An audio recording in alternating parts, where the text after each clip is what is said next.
Buenas tardes.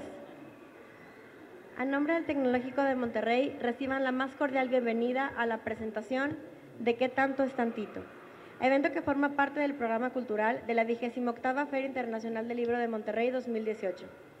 Para esta presentación tenemos el honor de contar con la presencia de Carolina Rocha, periodista y conductora de televisión, curiosa lectora compulsiva, políticamente incorrecta, tuitera, mexicofílica, corruptofóbica, arrojada, tenaz y para gracia y desgracia apasionada e impulsiva. Exitam. Liceana a mucha honra, con marcas de... perdónenme. ¿Sí? Conduce El Otro México en TV Azteca. Miguel Pulido, abogado y periodista, estudió Derecho en el Tecnológico de Monterrey y fue director de Fundar, Centro de Análisis e Investigación, e impartió clases en las universidades de Chile e Iberoamericana. Ha fungido, entre otros cargos, como integrante del Consejo Editorial del IFAI y miembro del Consejo Consultivo de COPRED. Actualmente dirige la consultoría Critical Thinking Advocates y es columnista en Aristegui Noticias y El Noreste. También nos acompaña René Delgado, reconocido periodista, exdirector del diario El Reforma. A continuación, cedo la palabra a nuestros invitados.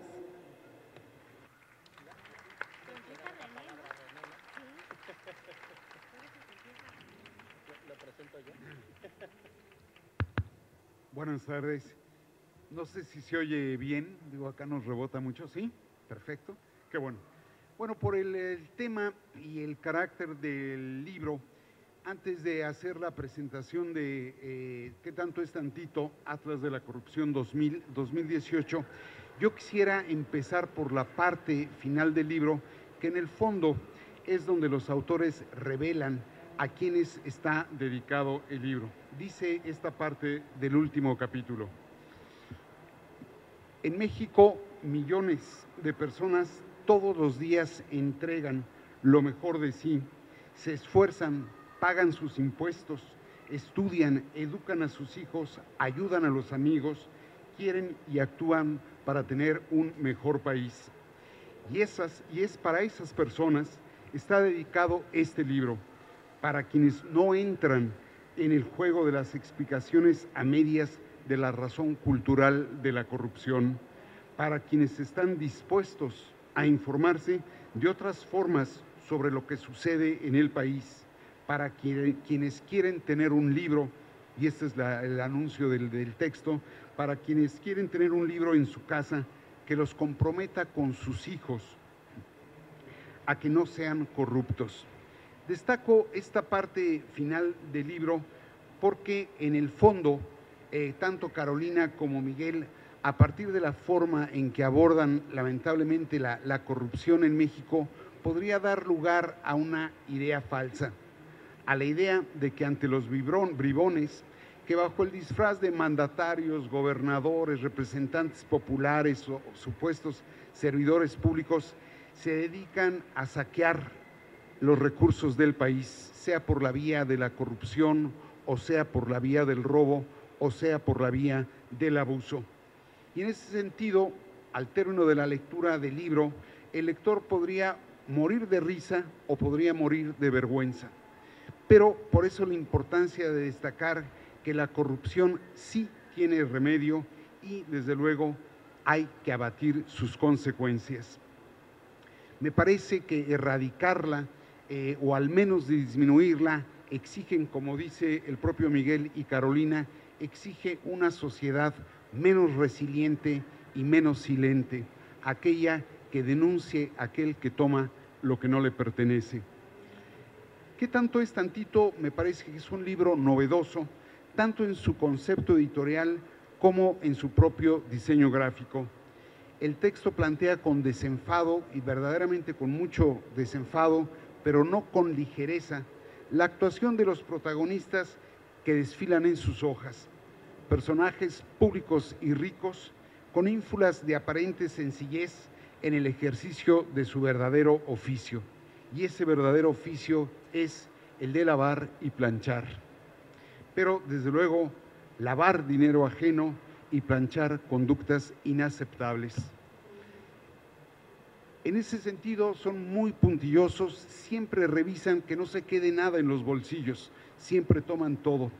Labor que desempeñan no en lavaderos públicos, sino en la privacidad de sus propios despachos, y ellos, aun cuando dicen ser distintos a sus supuestos adversarios políticos, en realidad todos aquellos dirigentes partidistas o políticos que sienten tentación por el dinero ajeno son muy igualados.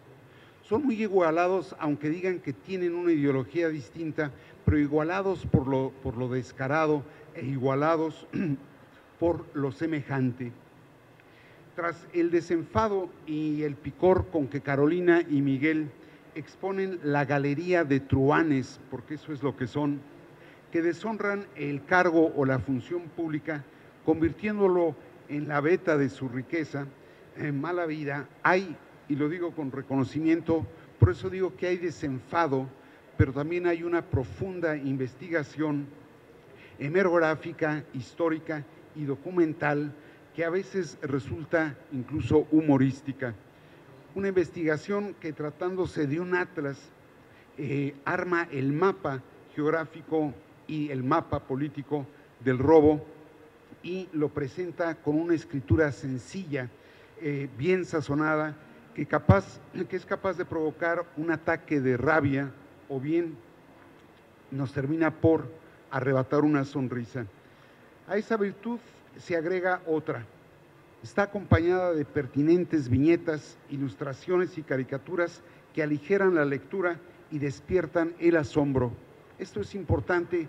De pronto pareciera ser que el saqueo de nuestros propios recursos, porque no son más que nuestros, ya no nos causa asombro y se toma con cierta naturalidad que alguien que supuestamente ingresa al servicio público con una pequeña casita termina con un jardín de 365 hectáreas, y no es una mera figura literaria la que utilizo, estoy pensando en el rancho del exgobernador de Sonora, Guillermo Padres. En ese sentido, las ilustraciones, las gráficas, aligeran el texto, pero por fortuna no le restan profundidad. Por ahí aparece un fantasma con anteojos que desde luego, a pesar de su propia evanescencia, perfila claramente a Javier Duarte. Letras y dibujos atrapan al lector, por fortuna no en la misma crujía que a Javier Duarte, pero en el fondo ahí es donde se encuentra el mérito mayor del libro: contarnos, narrarnos una historia de estulticia. Y uno termina preguntándose al final del texto cómo es que hemos aguantado tanto y cómo es que hemos hecho tan poco. En este punto sí me parece meritorio el hecho de haber logrado empatar el concepto editorial del libro con su concepto gráfico. No es sencillo, cuando uno está en los trabajos de edición, lograr que empalmen necesariamente las imágenes con las letras, y pese a pequeñas deficiencias, yo me quejaba del tamaño de la tipografía, pese a pequeñas deficiencias me parece que es un texto bastante bien logrado. Entre otras virtudes del propio texto, yo destacaría que el libro tiene chispa, verdaderamente tiene un sentido del humor, y el sentido del humor no le resta a lo serio. Aporta datos, cifras elocuentes, pero no abruma ni aburre con esas cifras. Asimismo, fundamenta lo que ha sido el fundamento subcultural, diría yo, del saqueo de los recursos públicos y del abuso de la función pública, que con frecuencia, y esto está bien presentado en el libro, el saqueo de los recursos públicos es fiesta privada. Pienso justamente en la fiesta que organiza la bancada del PAN, me parece que en Puerto Vallarta, donde se vuelve famosa Montana, que no es ninguna senadora o representante popular, sino, diría, por decirlo con elegancia, la animadora de la fiesta. Y en ese sentido el libro o bien se puede leer de cabo a rabo, o bien se pueden seleccionar por el orden alfabético que tiene a partir de la primera letra de cada una de las entidades de la República lo puede uno abordar en cualquier capítulo o diría en cualquiera de sus monografías, porque si bien el libro recorre cada uno de los estados de la República, entrevera justamente entre los estados, valga la redundancia, entrevera estampas, monografías de, lamentablemente, personalidades célebres en el oficio, como decía, de lavar y de planchar. El libro me parece que además tiene una virtud, logra a veces conjugar la fórmula literaria, particularmente en lo que es la introducción a las entidades de la República, con el contraste de la brutalidad o de la pusilanimidad de quienes la gobiernan. En ese sentido, la introducción a Baja California Sur la pongo estrictamente como ejemplo ilustrativo, no como la mejor. Dice, cuando vamos a entrar, bienvenidos a Baja California Sur. El llamado Acuario del Mundo, por su biodiversidad y catálogo de riqueza submarina, no honraría su nombre y fama si en sus aguas no hubiera también peces gordos. Claro, en el sentido foxista de la palabra. Baja California, paraíso en la tierra que tanto vanaglorió y hurgó el explorador francés Jacques Cousteau, ha sido también presa de ávidos depredadores de la especie Politicus corruptus. Entonces destaco, porque se dice fácil, pero a veces lograr esta redacción que por un lado suene bien al oído, pero a la vez toque la parte profunda del cerebro, no siempre es sencilla. Extra a este recorrido alfabético de cada una de las entidades de la República, el texto tiene además otra virtud, las monografías con las singularidades y con las excentricidades de los personajes que a causa del robo o del saqueo han alcanzado inusitada fama o se han convertido en los artistas estelares del escándalo. Así, el libro nos da cuenta a su inicio de lo que serían los próceres históricos de la corrupción, nombres que lamentablemente se nos pierden en la memoria, pero que son el fundamento de una escuela de rateros, que al final del día los alumnos terminan superando a los maestros, pero de una forma un tanto más voraz y de una forma un tanto más vulgar. Da cuenta también, pienso, viene ahí naturalmente Gonzalo N. Santos, viene naturalmente Arturo el inolvidable, diría Arturo el Negro Durazo, o desde luego estos pobres inocentes presos como resultaron ser Raúl Salinas de Gortari o la misma maestra Elvester Gordillo, que al parecer va a rescatar hasta los salarios caídos durante el tiempo que estuvo ella presa. Esas monografías exhiben a los preocupados, muy preocupados padres de familia que reparten el presupuesto, los bienes y los recursos públicos a la esposa, a los hijos, y verdaderamente ven por ellos a partir de nosotros. Expone también a quienes, sin ver si hay pájaros en el alambre o no, se van de la boca y de pronto ellos mismos confiesan sus tropelías o presentan a quienes, sin haber participado nunca en los programas de cámara escondida, terminan de pronto exhibidos en un video. Presenta a los charros sindicales que, sin ser ninguno de ellos un gran mariachi, constituyen verdaderas orquestas, ¿no? Y desde luego están también a quienes la vanidad los derrota y sin querer, de motu propio, nos revelan los relojes, las pulseras, los aviones o incluso hasta los perritos que han obtenido a partir de lo que obtienen del presupuesto.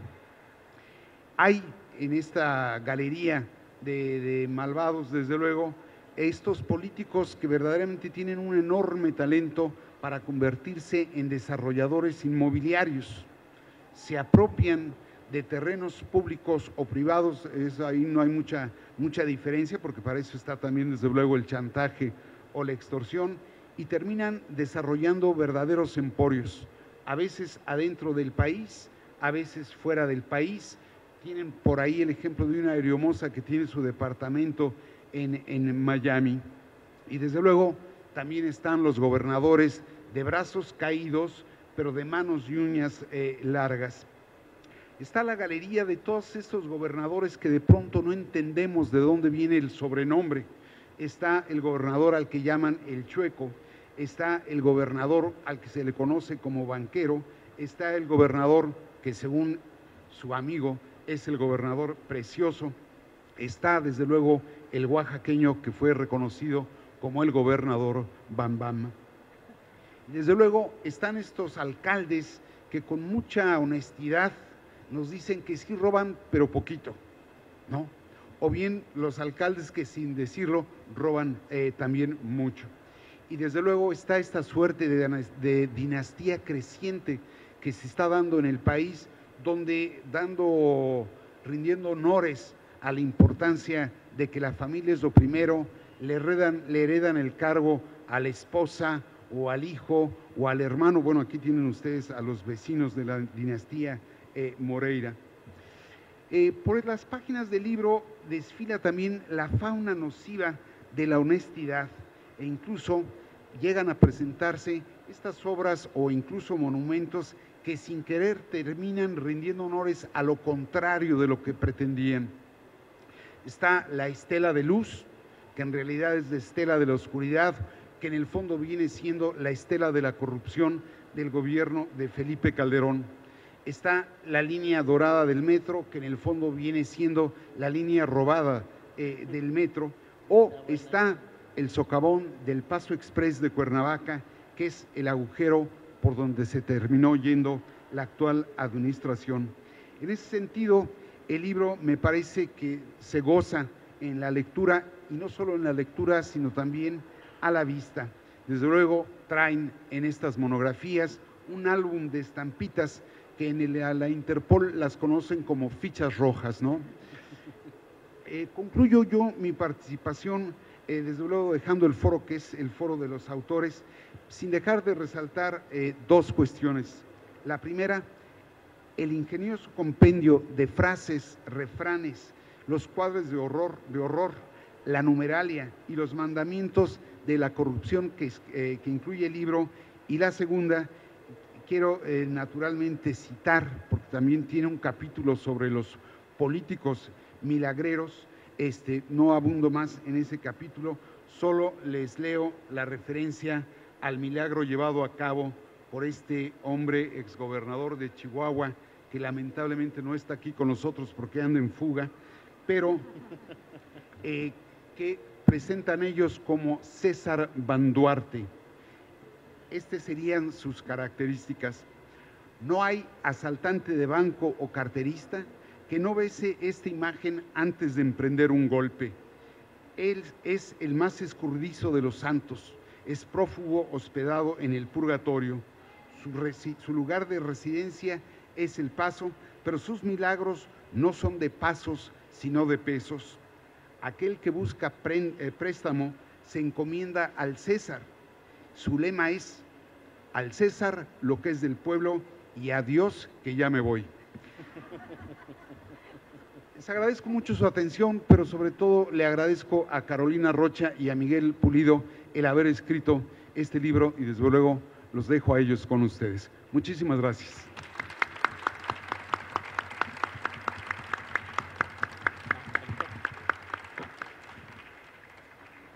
Yo tenía algo planeado y sí lo voy a llevar a cabo, pero primero nada más quiero hacer un pequeño experimento y a cambio van a tener una taza preciosa de la evolución de la corrupción. Entonces necesito que levanten la mano y que existan voluntarios para una pregunta. Esto es como un hexatlón de preguntas uno contra otro. Entonces, dos. Quiero que por favor se pare quien me pueda decir ahorita así de rápido el nombre de 5 corruptos mexicanos. Que se pare el que quiera. Pues, ¿traes otra taza? Entonces va a ser un concurso de 2. Ok. Van a competir contra, quiero que me levanten la mano las personas que me puedan decir los 5 nombres de políticos honestos mexicanos. 5 políticos que le hayan cambiado para bien el rostro a México, aunque robaran tantito. 5 políticos que merezcan buenas palabras en la historia. Bueno, ok, 5 libros sobre corrupción. Necesitamos contienda, no los voy a dejar si se van a llevar la taza. Bueno, entonces van a competir contra 5 personajes de dibujos animados. ¿Quién se sabe 5 personajes de dibujos animados? Ahí está, ya. Párense, pues yo quiero que se lleve su taza. A las de 1, 2, 3, 5 corruptos.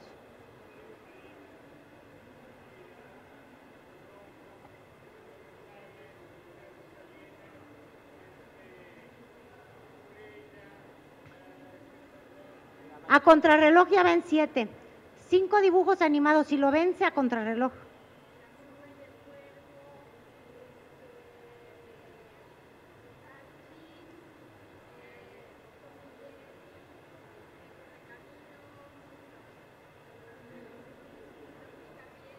El chiste ya se contó solo. ¿Quién fue más rápido? ¿Quién ganó?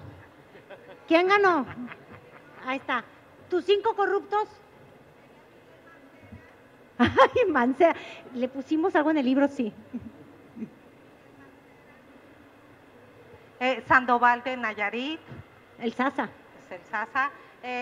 Tomás Yarrington de Tamaulipas. Eugenio Hernández de Tamaulipas. Narcogobernadores. César Duarte. También tenemos a los gobernadores del sureste, güero de Chiapas, Velasco, Manuel Velasco. Ya están 5. Ya vieron que ya se contó solo el chiste de lo que yo quería demostrar. Tuvimos un Lázaro Cárdenas. También. Bueno, tienes uno que te cae en gracia. No seré yo quien juzgue a Lázaro Cárdenas, pero bueno, hecho ahorita entrego la taza. Te la voy a entregar como entregó Medina Cuentas aquí en el estado de Nuevo León. No es cierto, sí te la voy a dar. Y también a ti porque Miguel la tiene, ya estamos. Y ahora lo que yo quería decir es algo muy breve y tiene que ver yo creo que con la motivación para querer escribir un libro sobre el tema más horroroso y escabroso que enfrentamos hoy los mexicanos, que es la corrupción. Y además hacerlo bonito, con monitos. E incluso en alguna de mis reuniones con la gente de las editoriales y con Miguel Pulido, que siempre fue cómplice de este sueño, hablábamos de como dicen en la industria editorial, un coffee table book, es decir, uno de estos libros bonitos que uno ojea como si fuera algo increíble. Imagínense, sobre corruptos. Entonces, yo quiero decirles un poco los motivos y por eso estoy muy agradecida que esté René Delgado aquí, porque yo ya se lo he dicho a él, pero además les voy a compartir a ustedes, que recuerdo cuando era yo bastante chamaca que quería empezar a hacer mi carrera de periodista y porque es muy generoso René Delgado, recibió en su oficina a esta chava que le dijo, oye, yo soy Carolina Rocha y quiero escribir. Ah, sí, ¿y qué escribes? No sé, pero voy a escribir buenísimo. Creo que confió en lo que antes serían, hoy dirían ustedes millennials, yo creo que él pensaba en la mediana juventud. Y entonces me recibió en su oficina y recuerdo mucho que me dio un consejo que es la frase que ha guiado para siempre lo que yo hago, que es el periodismo. Y me dijo, un reportero que pierde la capacidad de sorpresa es un reportero que está muerto. Me tomó mucho tiempo en entender lo que él me decía y lo fui comprendiendo ejerciendo el periodismo. Yo me acuerdo cuando empezaba, de hecho en Televisa, y entonces a mí me asignaban ir a cubrir la falta de agua en Iztapalapa. Hoy pienso que la corrupción tiene mucho que ver, pero bueno, ahí iba yo al agua de Iztapalapa y mis compañeros reporteros me decían, ¿qué te tocó? Yo decía, la crisis del agua en Iztapalapa. Estaba yo muy feliz porque lo iba a descubrir. Y siempre había el típico o camarógrafo, reportero que decía, ay, todos los años hacen una nota de la crisis de agua. Y así me fui topando en mi carrera con esta indiferencia. Si todo el mundo ya sabe lo que es vivir sin agua, si todo el mundo ya ha visto nota de la pobreza en México, ay, todo el mundo ya sabe las horas de espera en el IMSS para tener un medicamento. Y el antídoto contra esa indiferencia es los buenos cronistas, yo creo, que son los que se siguen sorprendiendo de lo que le ocurre a su país, los que creen que las historias cotidianas tienen tanto que contarte y te sorprenden y entonces eres capaz de transmitir algo importante al respecto. Y traje a colación esta frase de la capacidad de sorpresa, porque creo que llegamos como país a un punto en el que ya no nos sorprende ningún caso de corrupción. No nos sorprende que nos digan que mañana quizás, ay, no quiero ser ave de mal agüero, pero bueno, si mañana sale en el encabezado que hay una investigación en contra de Graco Ramírez que acaba de dejar el cargo, nadie se va a sorprender. Todo el mundo esperaba que fuera un ladrón. Y esta falta de sorpresa de nuestros corruptos nos ha llevado a ser un país donde la nota del día es siempre el robo del día y la indiferencia de los mexicanos. Entonces, yo creo que al menos el ejercicio personal mío, Miguel también les va a compartir lo que son sus motivos, fue poner un freno a la indiferencia de ver páginas que se llenaban de corruptos y que no pase nada. El primer reportaje que yo hice, que consideré que era importante como reportera después del agua, obviamente, en Iztapalapa, fue una investigación que hice de alguien que es de aquí de Nuevo León, Reyes Tamés. ¿Sí es de Nuevo León, verdad? Sí. Entonces yo me acuerdo que estaba muy nuevecita la transparencia y yo había escuchado por ahí en los pasillos, como la gente te platica, que Reyes Tamés era un verdadero bolsón, que le daba una flojera tremenda a trabajar. Y claro, en este gobierno de los headhunters de Fox y de los favores al Bester Gordillo, pues Reyes Tamés tenía una querencia muy como los de ustedes, los de Nuevo León, que aquí me imagino que hay varios. Ay, no, que no podía estar lejos de casa. Entonces él cerraba la oficina por ahí del miércoles en la noche, el jueves estaba agarrando un avión y regresaba el lunes en la tarde a trabajar en Ciudad de México. Entonces, a través de la transparencia, busqué la información y resulta, señores, que viendo los boletos de avión, era cierto. Reyes Tamés no trabajaba ni más.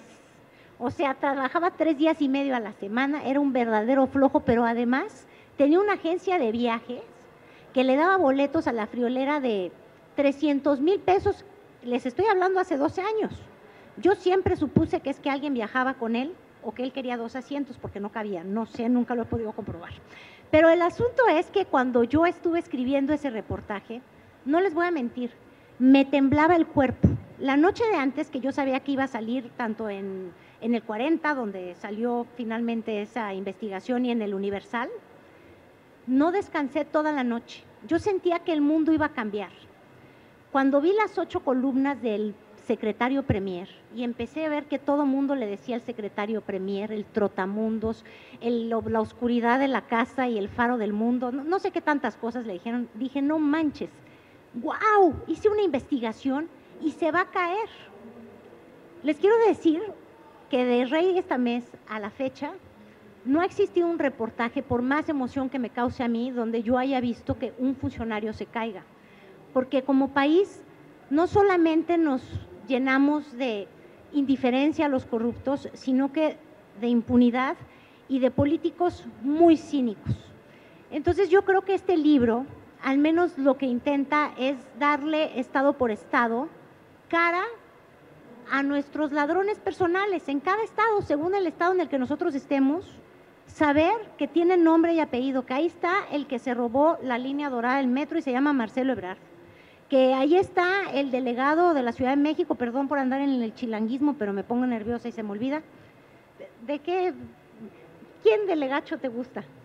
Romo, que no le importó que bailaran sobre los muertos de la Rotonda Ilustre porque él quería que se hiciera un reventón ahí. Que ahí está en Durango un ex senador que se hizo un festejo de cumpleaños de 100 millones de pesos. Que tengamos nombres y apellidos para que tengamos memoria y sepamos, al menos individualmente nosotros como sociedad, porque también tenemos una tarea, nos paremos de la mesa y digamos, así como decimos, pues yo no quiero estar sentada junto al asesino de Ecatepec, junto a Miguel, sí, pero ¿verdad que nadie querría estar sentado junto al homicida de Ecatepec y decirle, qué buena onda, señor, ¿cómo está usted? Buenas tardes, tenga una bonita comida? Bueno, yo creo que a Rodrigo Medina no tendrían por qué decirle provecho cuando le sirvan en la mesa. De hecho, deberían decirle que se empache usted. Le deseo un chorrillo, algo así, porque como sociedad hemos sido muy indiferentes.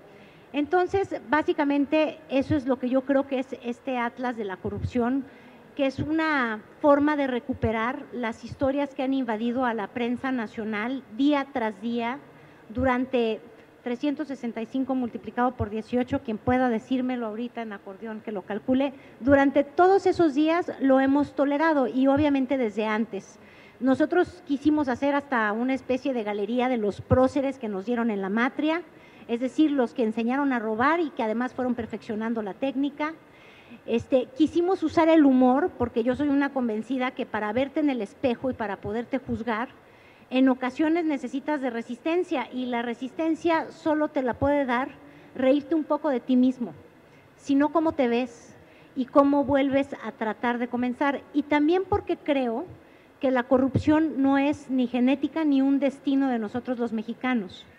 Creo que es un momento por el que hemos estado pasando y que nos corresponde a nosotros que cese, no a los políticos, entre comillas, honestos. Digo, qué bueno que sean honestos, yo sí lo voy a agradecer, pero no es porque ellos sean buenas personas que en este país se va a ir la corrupción, sino porque existen instituciones que hacen que los políticos nos rindan cuentas, y mientras no lleguen esas instituciones y los políticos no nos rindan cuentas, yo creo que al menos si todos nosotros agarramos uno de estos atlas, lo dejamos en el baño, en la parada de autobús, lo dejamos en las escuelas, lo dejamos en aquella silla tirado, alguien lo va a hojear y va a decidir que no se le olvida que existen tantos corruptos que tienen nombre y apellido y que cuando los encuentren, al menos, pues yo voy a decir la grosería, les saquen la lengua.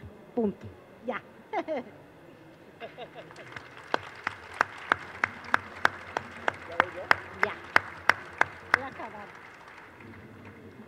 Buenas tardes a todas y a todos. Bueno, antes de empezar, yo traigo aquí unas cosas anotadas. Déjenme decirles que esta presentación tiene muchas implicaciones personales para mí. Yo tuve la oportunidad de estudiar hace muchos años en el Tecnológico, y cuando era estudiante venía a la Feria del Libro con mucha emoción, y jamás hubiese imaginado que iba a estar un día sentado aquí arriba y pues echando rollo, ¿no? Y menos que mi mamá me iba a conseguir a todos los extras que están haciéndolo aquí de público. Muchas gracias. Ahí les traemos sus tortas y el refresco y los 200 pesos que les prometimos.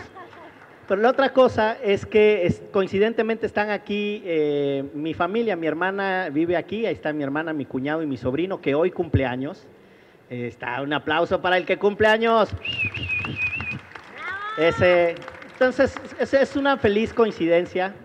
Yo estimo que han de haber sido unos 3 años, porque yo entonces era presidente de los estudiantes de Derecho del TEC, 3, 4 años para atrás. No, hace 19 años, en una fecha de octubre, más o menos por estos días, 11, 12 de octubre, fue el simposio de Derecho. Están aquí los papás de José Alfredo Saldaña, que en ese entonces era mi compañero. Él era el encargado de contenidos, y mi mamá, que hoy está sentada ahí adelante, también estaba sentada hace 20 años en un auditorio. Yo siento una cosa como en lo cíclico, y quiero contar este asunto de las coincidencias y las anécdotas. Bueno, allá también está mi papá, porque si no luego se siente, y está, además trajo también porra a sus compañeros de cervecería de toda la vida, muchas gracias. Mis hermanos nacieron aquí, y entonces también por eso me interpela venir a Monterrey a hablar del libro y toda la suma de coincidencias que les decía. Y en esas sumas de coincidencias me llevan a compartirles cómo inició el libro, porque un santo día nos encontramos Carolina y yo en la calle.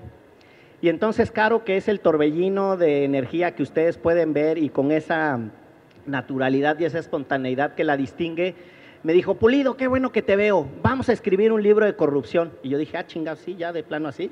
No, sí, vamos a escribir un libro de corrupción. Y entonces sacó de su teléfono una imagen y me dijo: mira, ya tengo la idea. Y saca del teléfono una imagen, y era un mapa de México que decía los nombres de los gobernadores y su referencia al Estado, para tratar de ilustrar que la impunidad estaba distribuida por todo el país, ¿no? Y me enseña y me dice: mira, ¿cómo ves? Y pues yo lo vi, la verdad es que estaba bien pinche el mapita ese, ¿no? Pero pues es Carolina y ni modo que se lo dijera. Entonces le dije: no, pues está bien, ¿no? Sobre esto vamos a hacer el libro. Esa feliz coincidencia, como tantas otras en la vida, terminó en lo que hoy se llama ¿Qué tanto es tantito? Y además en otra cosa que para mí cierra el círculo de las felices coincidencias y oportunidades a propósito del libro. René Delgado es director editorial fundador del periódico Reforma. Y yo leía, cuando estaba aquí viviendo en Monterrey, las columnas de René que siempre salían los sábados. No está aquí Guillermo Rodal, un amigo mío con el que en una borrachera, me dijo que iba a venir, yo pensé que iba a andar por aquí. En una borrachera me dijo, ¿y tú qué quisieras ser en la vida? Y yo le decía, no, pues columnista. ¿Como quién? Pues como Aguilar Sincer, como René Delgado. Son los que leía René, ¿no? Los que salían ahí en el periódico. Pésima comparación, digo. Y hoy está René aquí, que para mí es de un extraordinario privilegio, y las generosas palabras que tuvo por su amistad con Carolina, pero como lector del libro también conmigo, te las agradezco mucho, René. Les decía, el libro surge de esa coincidencia, de esa idea que tiene Carolina de presentar en el mapa. ¿Qué es lo que van a encontrar como lectores del libro? Van a encontrar la seriedad de la documentación y de la investigación, el oficio reporteril, van a encontrar las fuentes, van a encontrar humor, pero van a encontrar también ganas para decir, ya estuvo bueno de tanta pinche robadera, ¿no? La corrupción no es una cosa inocua. La corrupción deja muertos, deja niños sin escuelas, niega futuros. La corrupción arrebata ilusiones. O sea, la corrupción es cosa seria. Y para tomárnosla en serio, hay que entrarle. Y le hemos normalizado a tales grados que cuando uno trata de hablar de la corrupción, lo primero que se nos viene a la boca es el nombre de un político ladrón. Y la corrupción es mucho más que eso. La corrupción son redes. La corrupción también es la apatía ciudadana que ha permitido que nos robe. El protagonista subyacente, el protagonista discreto, el protagonista callado de todo el libro es la sociedad mexicana. Porque detrás de cada rancho, no sé por qué tienen los políticos rateros una fascinación con los ranchos, ¿no? Y los departamentos en Miami. Los departamentos en Miami, las inversiones inmobiliarias en Woodlands, Texas. Detrás de todo eso había una oportunidad de mejor vida para una persona. Ustedes no dejarían que su hijo agarre a patadas a un perro. Les parecería inhumano, les parecería que es un pésimo ejemplo. Pues ustedes dejan que los políticos agarren a patadas el futuro de sus hijos. Y cuando digo ustedes, no me estoy deshaciendo yo de mi responsabilidad, no lo digo desde ninguna supremacía moral. Digo ustedes por decir nosotros, ¿no? Digo ustedes pues porque el del micrófono soy yo, pero bueno, ese es un accidente. ¿Qué encuentran entonces en el libro? Yo creo que a fuerza de humor, la oportunidad de pensar seriamente qué vamos a hacer frente a la corrupción. A fuerza de humor, porque el humor no está peleado ni con la seriedad, ni con el compromiso, ni con la inteligencia, y sobre todo el humor no está peleado con la memoria. El humor es una extraordinaria oportunidad para hacer memoria. El libro pretende ser una provocación, no es una suma de respuestas. Si alguien compra el libro pensando que ahí va a encontrar qué se tiene que hacer para solucionar los problemas de corrupción en este país, de una vez le digo, no lo compre. Bueno, sí cómprelo. Sí, cómprenlo, por favor. No, sí cómprelo, sí cómprelo, porque sí hace falta. Lo único que les trato de decir es, el libro es una provocación también para que ustedes digan si se nos fue la mano muy para arriba, si se nos fue la mano muy para abajo. ¿Quiénes no están? Es impresionante cómo recibimos Carolina y yo cartas membretadas de un montón de políticos diciéndonos, oye, yo robé un chingo, ¿por qué no aparezco en el libro? Y es un poco lo que les quiero decir, es hagan suyo el libro. Para nosotros era importante dejar desde nuestras distintas trayectorias, Caro es una de las comunicadoras más honestas que yo conozco en su compromiso con el público, en asegurarse que las personas entiendan los mensajes. Yo vengo de una tradición de investigación de escritorio, de documentación, de análisis de expedientes aburridos, de análisis presupuestario, y el proceso de creación del libro para mí también fue una oportunidad para encontrarme con esta otra forma de expresar las ideas, de ser comprometido con el público, de ser comprometido con las posibilidades de pensar un país mejor. Déjenme les digo 3 ideas que Caro siempre me dice que son medio mamucas, pero no me importa. Mi mamá debe de tener el conflicto más feo de su vida porque no crean que así hablan en mi casa, así hablo yo. Estas palabrotas las aprendí ya de grande, pero bueno. Nunca había tenido a mi mamá de público, es medio raro.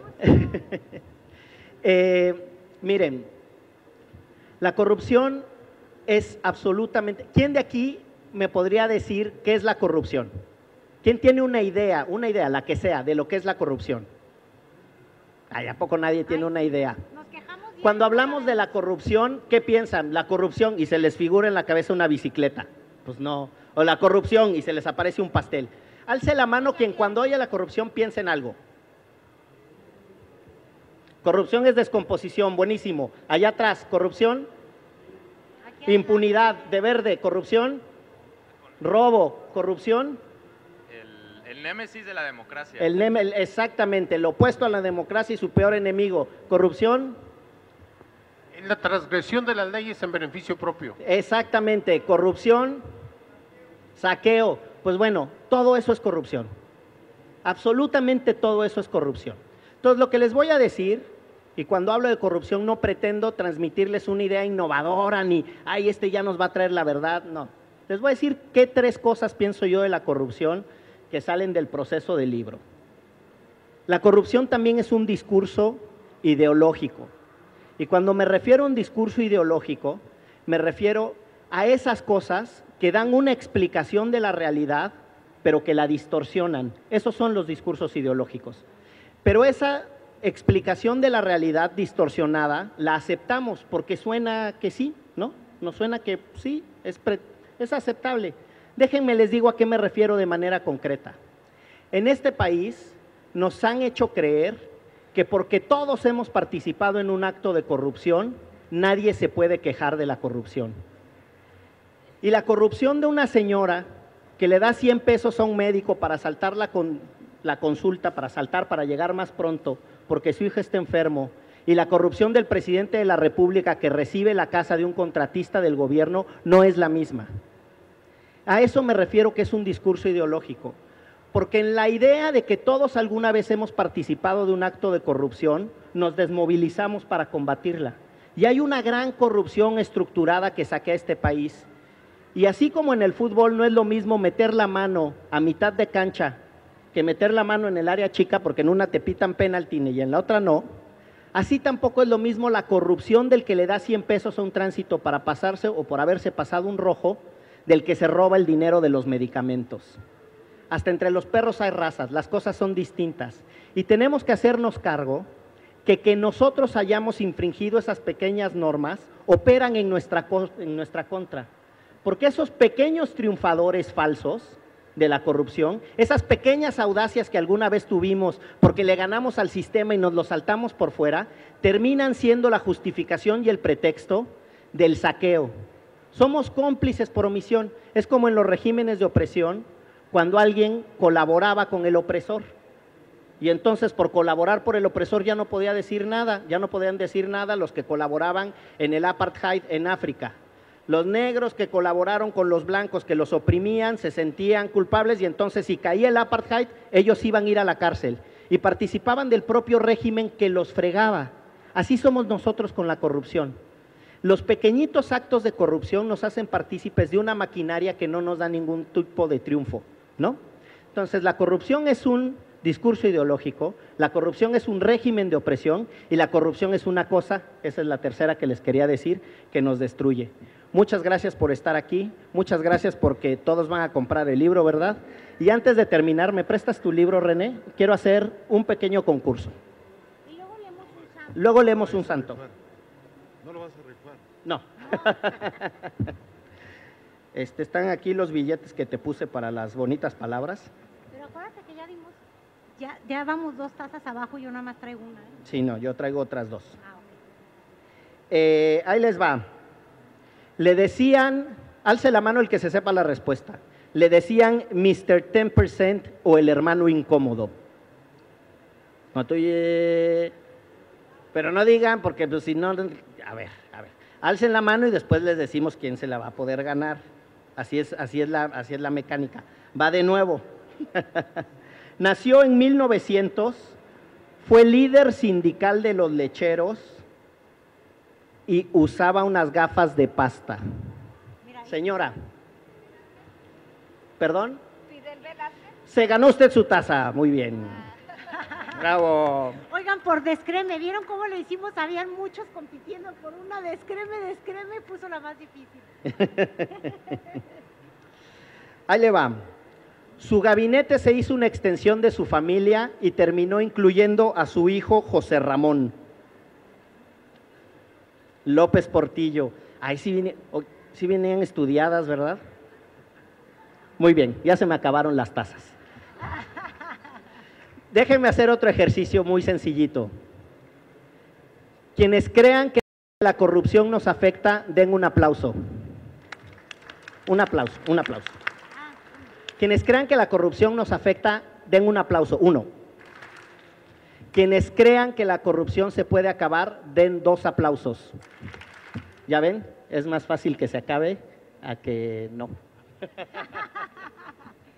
Bueno, yo lo que quería compartirles es, ¿alguien trae ahí un libro para que nos divertamos? ¿Quieren un santo, los milagrosos de la corrupción? Es que esos son divertidos para llorar, obviamente, pero pues igual y ahorita todos leyéndolo juntos, nos cae la buena hora y también nos hacemos millonarios, ¿no? Entonces, fíjense, ahí les va, estos personajes son los milagreros, son 10. Tú pide algo y se te cumplirá. Estos seres de luz están aquí para saquearte. Inmaculados hijos de la corrupción, son apoyo y sustento de todo ladrón. Y la letra sí está chiquita, caray. Bueno, ahí les va, el buduarte de la abundancia. Se los muestro. Es importante verlo porque cuando uno le ora es la pancita, ¿eh? Si no, la intención no se da. Lo vamos a leer a la limón. ¿A la limón? Va, buduarte de la abundancia. Pídele a tu mamá como buen hijo, mamá. Mamá, ya te voy a quemar, van a saber que sí existes. Préstame un libro, jefa. Un aplauso para mi mamá. Tú empiezas. Ay, jefa, perdón. Buduarte de la abundancia. El más milagroso y carnoso de los patrones de la rapiña, maestro del apego a lo material y lo presupuestal. Como plegaria, repite y escribe su mantra. Sí merezco la abundancia, sí merezco la abundancia, sí merezco la abundancia. Es patrón de los divorcios express por bienes separados. Convierte el agua en medicina. Santo de empresas fantasma y en papel las plasma. Una sobada en la timba y le da casa hasta tu tía. Multiplica domicilios fiscales y atrae prestanombres y tramita pasaportes falsos. No me acuerdo el nombre que tenía en el pasaporte falso. ¿Alguien se acuerda del nombre que se puso? Roberto, seguramente hubiera sido Roberto Malalarga o algo así. ¿Juan? Juan, el que te agarró detrás del zaguán, así seguramente, pero bueno. Seguimos con la lectura. Una oración al día. Ay, no, ya ven, es que yo le inventé. Santo de empresas fantasmas y en papel las plasma. Ya, Chipola no protege. No protege periodistas. Ora frente a él. Paciencia, prudencia, verbal continencia, dominio de la ciencia y presencia o ausencia según conveniencia. Su frase célebre que lo tiene hoy con un castigo de solo 4 a 9 años de prisión. 4 años, 8 meses por cada una de las condenas, son 2 condenas. Ya se perdieron la presentación los que están ahí en la puerta, pero pueden comprar el libro, ahí está. Pues muy bien, muchas gracias. ¿Quieren hacer preguntas? ¿Tenemos tiempo?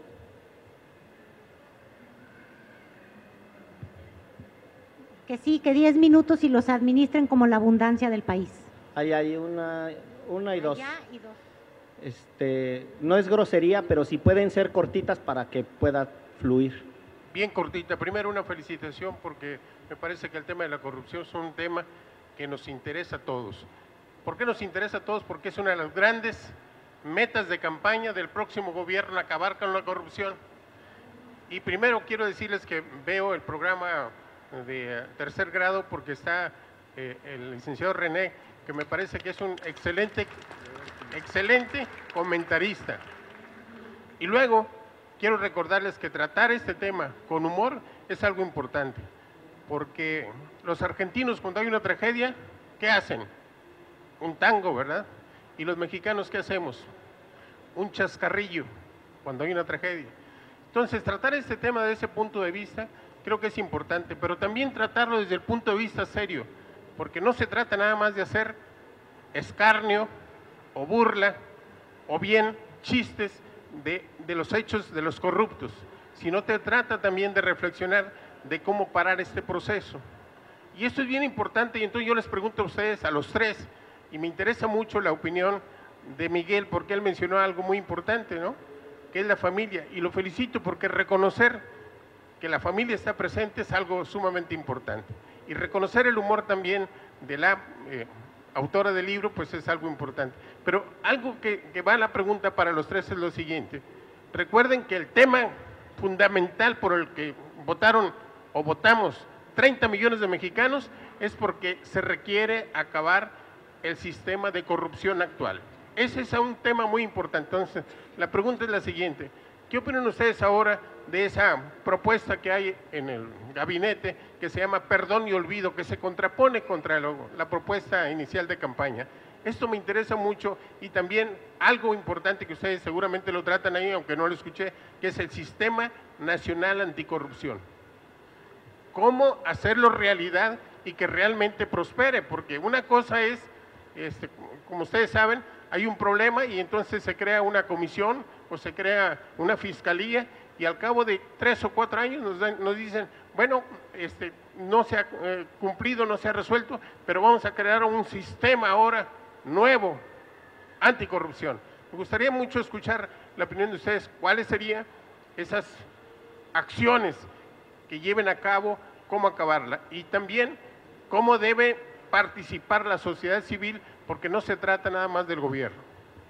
Muchas gracias. Gracias. Yo que voy a responder en una palabra, porque además querías escuchar la de Miguel, pero a la primera, claro que ni perdón ni olvido, porque la impunidad es la gasolina de la corrupción, es tan fácil. La corrupción se alimenta de impunidad, eso es ese es su motor.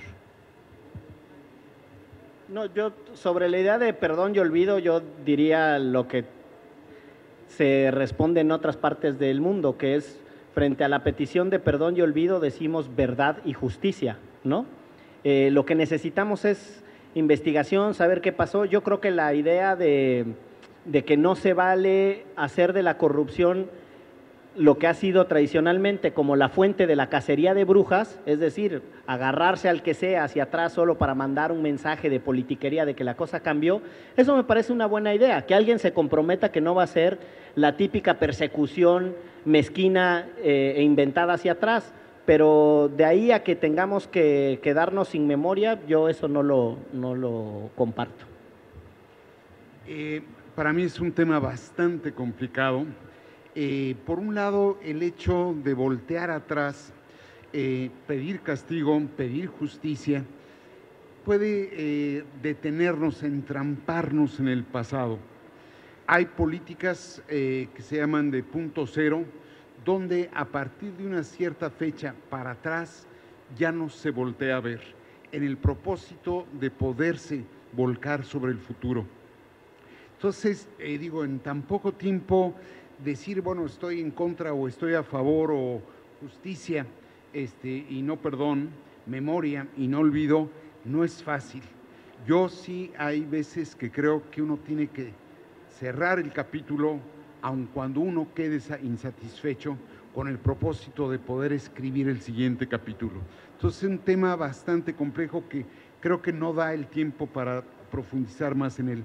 En cuanto al Sistema Nacional de Corrupción, yo no estoy muy convencido si todo ese andamiaje jurídico y todo este aparato ciudadano y burocrático nos va a dar la respuesta, porque la corrupción lamentablemente no es solo un problema legal, es también un problema cultural con remedio. Allá había otra.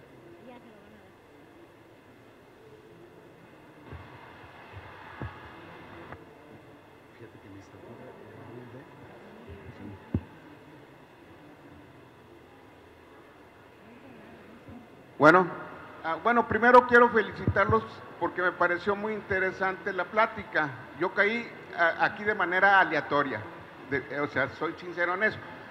Mi pregunta es la siguiente.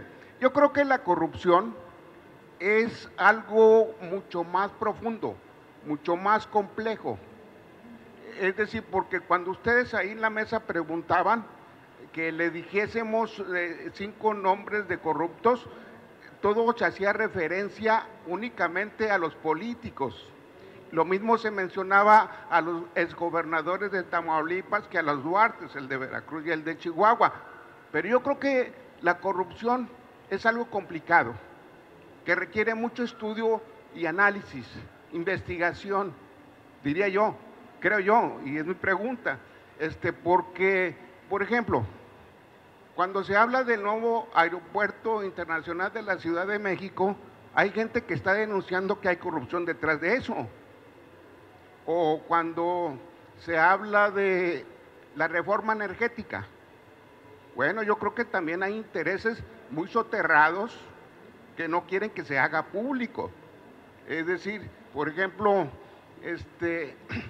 no habrá grandes intereses que dicen, oye, pues ya no produzcas gasolinas aquí, cómpralas, nada más que dame chance de que yo te las traiga, ¿no? Por ejemplo, ¿no? Entonces, insisto, creo que la corrupción va más allá. O el caso de la inmobiliaria, de los 7 muertos que hubo ayer en estos días pasados, pues yo creo que hay corrupción y que están involucrados los dueños de la inmobiliaria junto con las autoridades, por ejemplo. Es decir, la corrupción no es privativa de los políticos, hay muchos intereses privados. Bueno, que se investigue, yo creo que sería interesante, ¿no? Gracias. Como usted tiene toda la razón, pues lo único que le quiero decir es, hay casos que se convierten emblemáticos al menos durante este sexenio tuvimos gobernadores que se convirtieron en el rostro de la corrupción,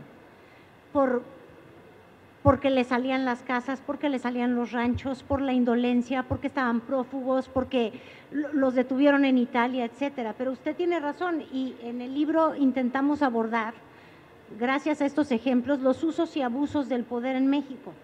Lo que usted está diciendo de las licitaciones, pues obviamente sí son las historias de los moches, las licitaciones hechas a la medida. O sea, lo que queremos nosotros, o al menos intentamos, es mostrar cómo nos cruza transversalmente de punta a punta al país los abusos en el poder, y evidentemente no solamente es un político, es un contratista que se está haciendo rico, o las empresas fantasmas. O sea, no, de ninguna manera queremos decir que no existe la contraparte, nada más que es más fácil hablar de algo poniéndole una cara, que además es pública y con información que ha sido toda publicada. Y ahí hay que reconocer al gran periodismo, que yo siempre lo digo, que finalmente y muy valiente nos permitió lograr documentar 18 años de corrupción en México, y obviamente se nos quedó fuera todo, hubiéramos hecho una enciclopedia. Yo agrego muy poco a lo que dijo Carolina, entre otras razones porque yo suscribo su planteamiento, ¿no? El libro se concentra en la corrupción política, sin decir, porque se concentra en esa, que no existe otra, ¿no? Hay muchas formas de corrupción. Nos enfocamos en los corruptos desde el servicio público o desde los puestos de elección popular, pues porque esos ejercen una función que uno entendería tiene que ver con la democracia. Al corruptor externo yo no lo voté. Yo no voté a un empresario que después yo no voté a los de Odebrecht. ¿Sí me explico?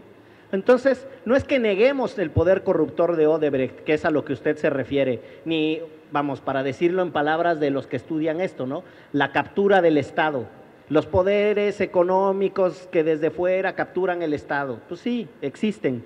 El libro no es un estudio sobre la corrupción, el libro es una provocación para hablar de la corrupción, y por lo demás generan reflexiones como la que usted acaba de hacer, que son las que nos gustan. René. Hola. Son 4 cosas prometo que son rapidísimas. Primero, igual felicitarlos, agradecerlos, porque creo que muchos aquí en menos de una hora nos conmovieron, nos hicieron reflexionar y nos sacaron bastantes risas. Entonces eso se aprecia mucho y lo agradezco muchísimo. Segunda, disculparme también yo creo porque, no sé, malamente mencionaron y yo soy mitad paceño y mitad veracruzano. Entonces me mencionaron Baja California Sur y Veracruz y dije, no hombre, no, me dieron en la torre a mí.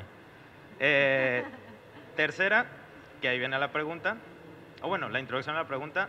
Yo soy alumno del TEC de Monterrey, séptimo semestre, estoy tomando ahorita clase de ciudadanía y las maestras manejaron el tema de la ciudadanía como, hoy vamos a ver sobre corrupción. ¿Qué creen que sea corrupción? Y manejamos y todo. Y a mí se me ocurrió la pregunta incómoda, ¿no? De que a las maestras, a ver maestras, ¿y creen que en el TEC haya corrupción? Espero no me pase nada ahorita. Y empezamos a reflexionar, ¿no?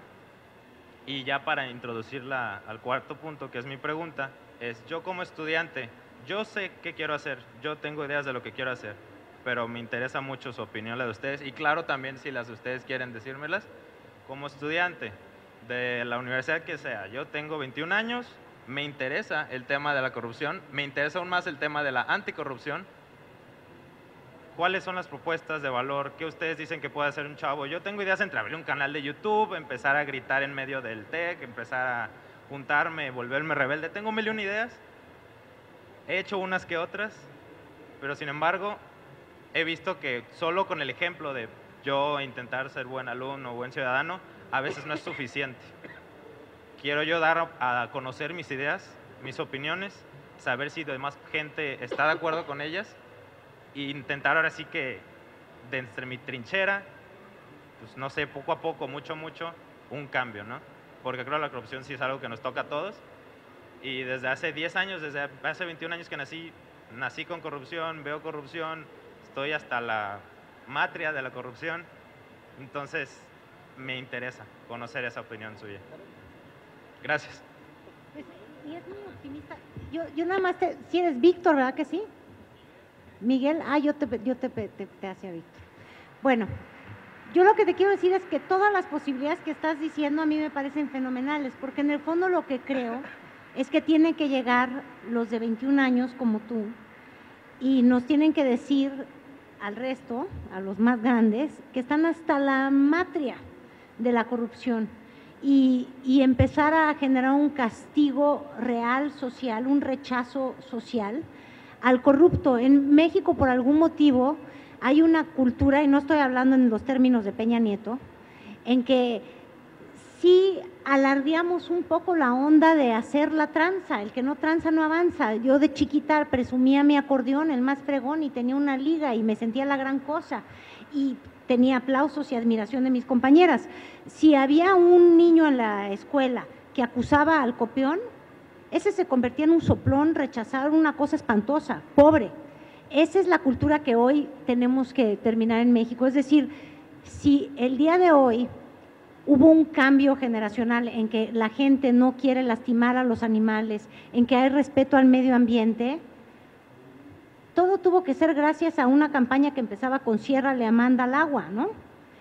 Yo sí creo que la sociedad tenemos que empezar a asumirnos responsables del tema y, como tú, convertir en imperdonable ser un corrupto, porque entonces le bajas, ahora sí voy a hablar como economista, los incentivos a la corrupción y provocas un cambio de fondo cultural. René, a ti te hicieron esa pregunta y tenías una mejor versión de respuesta. Yo la oí de la bicicleta.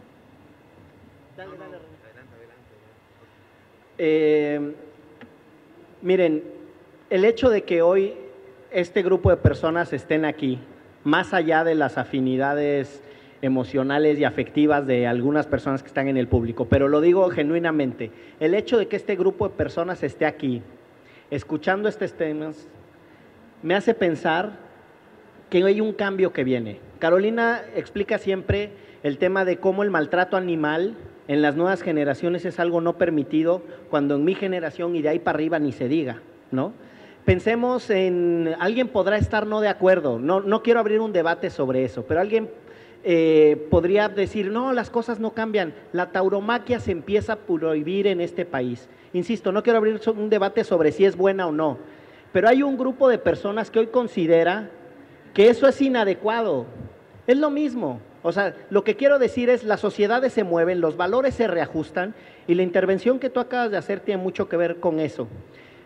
Sobre lo que tú preguntas, yo te diría, uno, no desestimen la fuerza de estar informado. Nos han querido convencer que no sirve de nada estar informados. Y ese es el triunfo de los que roban, ¿no? El triunfo de los saqueadores es convencernos, ¿para qué lees el periódico? Si nada va a cambiar, ¿no? Ese es el triunfo de los corruptos. Segundo, compartir información. No te estoy diciendo que te vuelvas el predicador de absolutamente todos, pero encuentra los aliados, las personas que quieran conversar sobre esto contigo, y eso no es menor. Y tercero, haz tu canal de YouTube, yo me suscribo. A ver, muy brevemente, y tratando incluso de responder el comentario que hacía usted, señor, leo una línea de las conclusiones del capítulo conclusivo de Carolina y de Miguel. Dicen: la falta de capacidad técnica para investigar delitos en México no es un accidente, es una decisión política. Es decir, cuando somos objeto